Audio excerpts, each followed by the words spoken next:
What's happening? I'm Iron Man from the music group theLottory, Shutdown Records. What I am is an edutainer. I try to drop a little bit of knowledge and information, hopefully in a entertaining fashion. Basically, I usually do a lot of sports-based narratives, but there are so many things going on in this world that I've got to touch base on because, I'm a multicultural kind of guy, and you guys deserve nothing but the best. But what's come to my attention, I hate talking about politics, because people get so heated. The vitriol that they spit is just so ridiculous. It makes it difficult to have a reasonable discussion or conversation because people get so angst up, they get fired up and they ready to act a damn fool, and emotions rise and the logic and the reasoning go right out the window.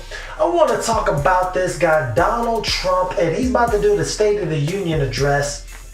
And I'm sure that'll be interesting. Nothing will get done. He'll just say, I'm doing a good job. I'm trying my best to do what the representatives and Democrats and bipartisan and all this other nonsense. Listen, man, I don't try to get with the feel-good stories, or I'm not trying to get mad at anybody. I don't have any political affiliations. I just try to get close enough to the truth.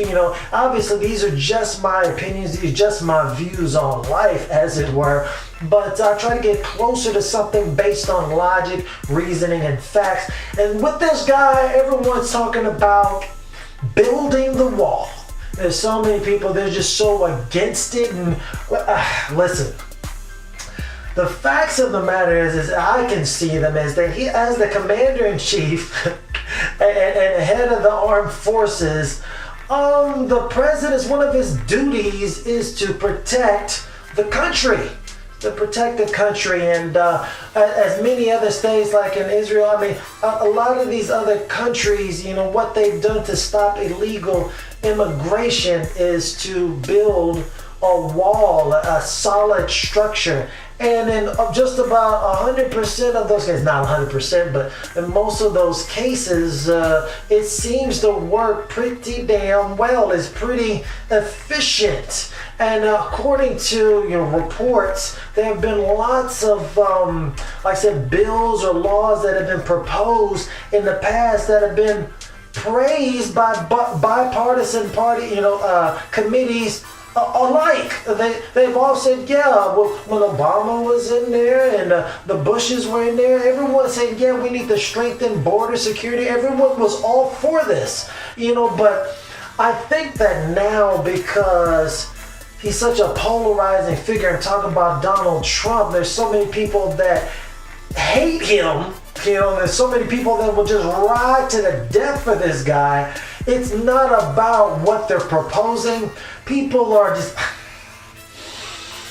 Listen, I've learned that, in my few days on this earth, that sometimes, even if you feel strong in your convictions and you're right and you can prove it, sometimes it's best to just, hey, instead of just fighting and butt heads, and then he's like, I don't even know what we're arguing about anymore. You ever had that happen to you? Sometimes it's a better tactic to just give them what they want. Sometimes it's better to just do that. It's like, hey man, I can do it this way and it'll be better. Like, no, you can't. And you're going back and forth. Sometimes you gotta just say, hey, you know what? You're right. Let's go and give you a shot. Let's try it your way and then see what we can come up afterwards. Once we see the results, just give them what they want. Give them what does he want? Conservative estimates, okay, obviously I'm not in the government, I'm just stuff that I've seen online and the research that I've done, is that it costs taxpayers in the United States about $120 billion each year to pay for illegal immigration. $120 billion each year is forced onto the taxpayers, legal U.S. citizens, due to services that are rendered to illegal immigrants. $120 billion a year. He's asking for about $5.7 billion or whatever it is, to get started on this wall. I really don't see those are just conservative estimates. Higher, more reasonable estimates are going to say this is going to take a total of about $21 billion, to get this wall that he wants constructed, finalized.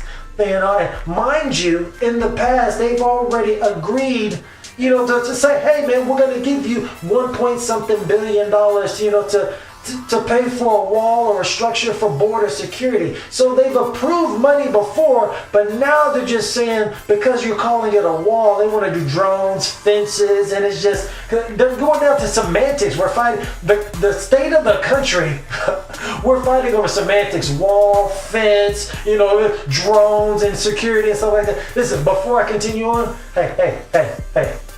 How would you like to have, instead of locking your doors to your car, or to your house, instead of locking the doors, having some drones or some cameras outside? Yeah, we don't want an actual wall. We don't even want a front door. Just leave the door wide open. Put one of those nets, one of those screen doors, those screen doors. Put that up there and put some cameras and some drones outside your house. How happy and how comfortable would you feel with that? How many thefts, how many thieves, how many criminal trespassers is that going to stop, having that little net and some drones or some cameras outside? Is that going to stop your TV from getting stolen? Is that going to stop someone from breaking in and doing God knows what to you and your family?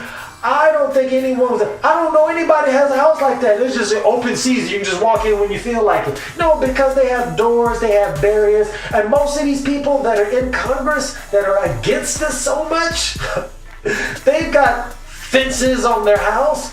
They've got walls, they got nice little fences. I'm sure they live in nice $1 million homes and gated communities. You ever said gated communities? Because they want to protect the people that are rightfully in there and restrict access to people who don't have the right to be in there. There's nothing wrong with protecting your home or where you live, your country, from uninvited guests. It's just not cool. Even if those uninvited guests are going through some hard times or whatever. What if you came home from the grocery store and someone had just moved into one of your rooms?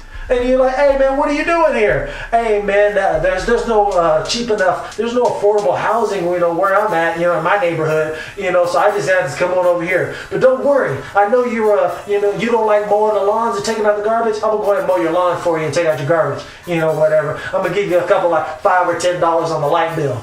Are you gonna be okay with that? Of course not. That's absurd. That's absurd, and that's all they're trying to say. And you're like, oh man, but he was living out on the street. Are you just gonna let homeless people just move in and come into your house, unrestricted, whatever, because they're going through some hard times? No one would allow that, but it's not even about that anymore. They're just mad at Donald Trump, and they don't want to agree with him on anything that he does. And it's sad to say, because I don't think that Donald Trump is a nice human being. I'm not, that's just from what I've seen. I don't know him personally, but this has nothing to do with liking someone and being best buddies and going on dinner dates or whatever and going, doing racquetball together. This is about the protection of the country, and that's actually his job. He's supposed to be doing it. Are we mad all those times he's going out to the Mar-a-Lago on vacation and going golfing when he should be working? He's trying to work. Okay, but put that off to the side. Remember I told you $120 billion. Let's just say it's $100 billion, a lower estimate. $100 billion that we're spending each year on stuff that we shouldn't have to, on illegal immigrants that are breaking the law. And if you're going to allow them to just break the law and stay over here as long as they work and pay taxes, you're going to have to let all them people out of the prison. Hey man, y'all can go and get, it's okay that y'all broke the law and we convicted you or whatever, but as long as you come out, and pay taxes, work and do some jobs that we don't want other people, other Americans don't want to do, it's okay. That would be absurd. That's ridiculous. And he's just really trying to do his job, So I can see it from both angles, but listen, we're spending $100 billion a year on taxes, of our tax money to pay for these illegal immigrants. Why not just give them the money? Just give them the money. And then what? Okay, you give him the money. Oh, he builds the wall. Who's going to be mad? Like, oh man, you're protecting the country. I don't know anyone's going to be mad. It's like, but, and those people saying it's a racist thing. What? That's absurd. That is absurd. It's a wall. When people have homes, communities, buildings, businesses, you build a wall or a fence to restrict, people, uninvited people from coming over there. And you have locks on your doors. It's just a reasonable thing to do, and it's actually his job, and it's fiscally responsible. If we're spending on a conservative estimate $100 billion to pay for illegal immigrants and the services that are rendered to them, we're going to spend the $25 billion, $25 billion. Go ahead and do that. It's just a one-time thing. Of course, there's going to be some maintenance on there. That was, maybe, I think it was in Israel or whatever, they said that, man, illegal immigration went down to like 99%. 99% of it was wiped out. Wiped out. There's only 1% of illegal immigration now. Those are wow, mind-blowing numbers. But they don't want to do it though. They don't. Listen. I'm gonna go and break it down to you. The real reason why they don't want to agree to this. Listen, everyone's got constituents, people who put you into office. And if you're a Democrat as opposed to being a Republican, and you want to go against everything that the Republicans are doing, if you tag along with them, your constituents, people who got you voted into office, they're not going to vote you back in again because those are the ideals and beliefs that they share. They thought that you shared and you rooted for them and you backed them up and shared ideals and beliefs. And if you start going against party lines, you won't get reelected again. So obviously you've got to stand. You got to toe the line. But the main reason. This is the real reason. Forget all that other stuff. He's racist. Before I get to that, one last thing. If you haven't already, make sure you subscribe to the channel. Hit that notification bell so you're alerted every time there's a brand new video. If you haven't already, make sure and follow me on my 2 Twitter handles. I make sure to reply and respond to all your wonderful comments. And if you want to support the channel financially, just send $1 to the Cash App link. It's in the description box right under the title of the video, because this is what I do. And I really appreciate the support. I truly do. But like I was saying, for all those people that say Donald Trump is a bad person, he may be. I'm not really trying to get into that. Or a good person, I'm not trying to get into that. For all these people that have so much hate and vitriol for this guy, and you don't want to see him succeed, or because of it, how are we any better when we lower ourselves down to the same level that he is? We're seeing he's a racist and a bigot, he's prejudiced, and he's doing all these hateful things. If you got hate in your heart for this man, aren't you lowering yourself down to that same level? That's what's sad about it. I'm trying to live my life with a logic and ideals and reasoning and only love inside my heart. So that's why I'm not on either political line. But here is the real reason why they don't want to vote for the money for the wall. They want to beat this guy in 2020. The Democrats want to get this guy out of office. The Republicans want to keep him in office, or someone else to replace him. But for the most part, their first instinct is to keep him in office, have him in there for a second term. Listen, one of his big campaign promises was that he was going to build a wall. And he was getting over dramatic and talking about, you're gonna make Mexico pay for the wall, which was never realistic, never really going to happen. But they were saying he was going to do it. It was a good catchphrase, and they were rallying behind that, build that wall. And who's gonna pay for it? Mexico. Who's gonna pay for it? Mexico. Build that wall. It was great. It's great showmanship. He's an entertainer. Kudos to you. You did your thing. You won the campaign and everything. But then they were like, hey man, we need you to build that wall. And then he realized, it was like, wow, I can't get them to pay for it. But he's like, well, you know what?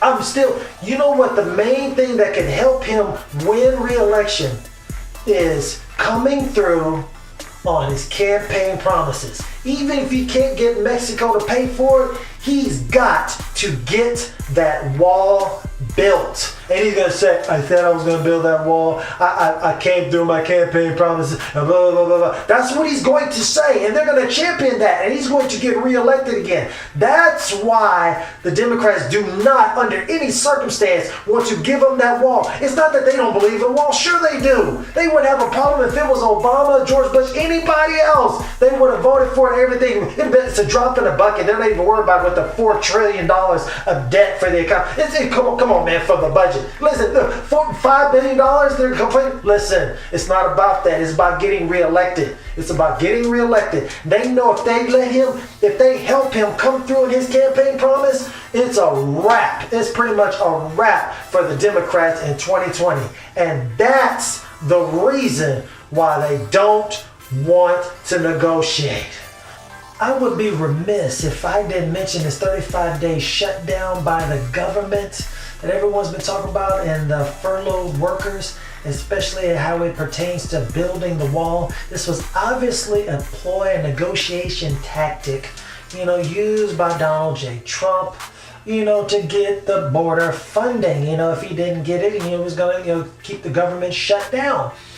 Okay, but it was also a negotiation tactic used by Pelosi and the Democratic side of things, to push it out there to the media that this is wrong and that these workers, they're not getting paid. I mean, it's so wrong. Of course, anybody would get all emotional and be like, man, I don't want to have to go to work and not get paid. I mean, who does that sort of thing? This guy is some kind of animal.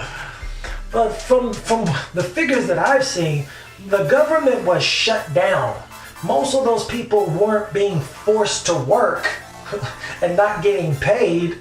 They were just getting shut down. That means they weren't going to work, which is something totally different. As bad as that is, it's totally different from what they pushed out onto the media. Okay.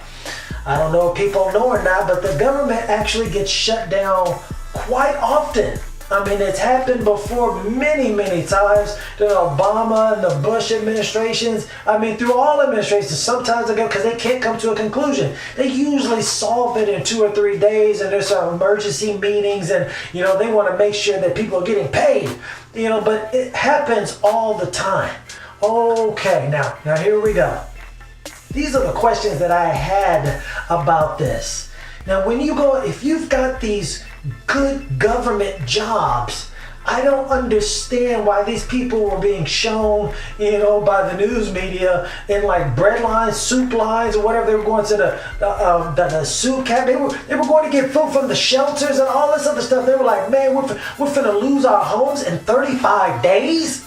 In 35 days, you've got a good government job and you're about to lose your home in 35 days because you haven't gotten paid. I don't understand how people who make much, much less than these people with these good government jobs, how they can go 35 days and not have to, go down to the shelter or the food bank, to ask for food, passing out hot plates and whatnot. I don't understand it. You telling me that you don't have any money, as much money as you're making? I'm saying, hey, listen, all that money you're making, you haven't had a single dollar saved up? You're the people that man, you have a single dollar if you miss 2 paychecks. You're done. You're done. Y'all got to move out. You're looking for a homeless shelter. I don't understand that at all. Somebody please explain this to me in the comment section, because that didn't make any sense whatsoever. And it's not as if they didn't know. You go into it before you take that job. They tell you, that there could be government shutdowns at any time. But you get they weigh the benefits. They weigh the benefits, and they ride it like, man, we get better benefits, better pay, better holidays, and all this other stuff. And this is just much better than the negative connotations or the factors to it. So they weighed it, and they chose that. They knew what was going on, beforehand. So I don't understand why they like, oh man, they're not getting paid. And to end this off, did anybody think, even for the people who didn't actually go to work, they were just at home because the government was shut down, did anybody think that those people weren't going to eventually get paid? Every time there's a government shutdown, those people get paid. For the most part, they get paid that back pay. whether they worked or not. So no, who thought they were? Oh man, they just up there 35 days. They ain't finna get paid. They work for nothing. Them people were gonna get paid as soon as they work it out. As soon as they work it out, and which they eventually did. They were going to get paid that back pay, and everything was going to be made right and full. No bank was going to foreclose on somebody who works for the government because of the government shutdown. Believe that. There would have been a serious problem with that. Serious problem with that, and it would have been rectified almost immediately. It's ridiculous, and no one is actually talking about that. I just had to get that off my heart. These ideas, they're neither wrong nor right. They're just my views on life. I'm Iron Man from the music group The Lottery. Showtime Records. Holla.